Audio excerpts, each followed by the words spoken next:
Tell us about the night of the accident, please. Tell us what happened.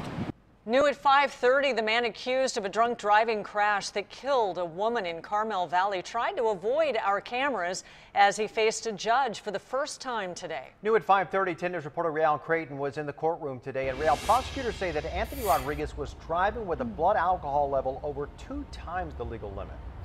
And prosecutors actually believe it was probably much higher at the time that he actually got behind the wheel. But this is what they know. This is actually what they laid out just hours ago in court here.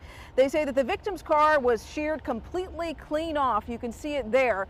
They say she was killed almost instantly, and friction marks at the scene show that she did everything she could to try to avoid him.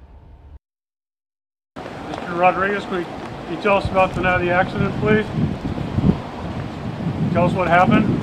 Anthony Rodriguez had nothing to say to 10 News as he was rushing out of the courthouse. Just moments earlier, he was also silent in court, standing head down for nearly the entire proceeding.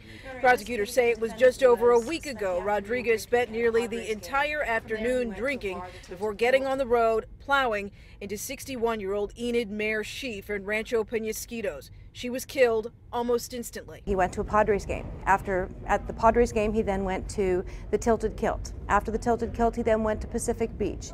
In each of those places, he was consuming alcohol. Deputy DA Kelly Blight laying out the details of the deadly crash, saying Rodriguez's blood alcohol tested nearly an hour and a half after the accident at nearly 2.5 times the legal limit, the equivalent of 10 drinks in his system. 10 News there as Rodriguez on the scene that night was getting a field sobriety test. Blight said he blamed the victim, Saying she drove into his lane, but there's no evidence of that. No comment on the specifics of the case, but Rodriguez's attorney said he's a nice young man with no criminal record. You can imagine with the background of this nature how certainly saddened and traumatized he is by these events as well. Mayer-Sheaf's family not in court, Blight said, because the viewing for her body was today. This, as the family is also making funeral arrangements for her mother-in-law. The victim was on her way home from the hospital where her mother had just passed away hours earlier on the very same day. The prosecutors describing last week for the victim's family as terrible.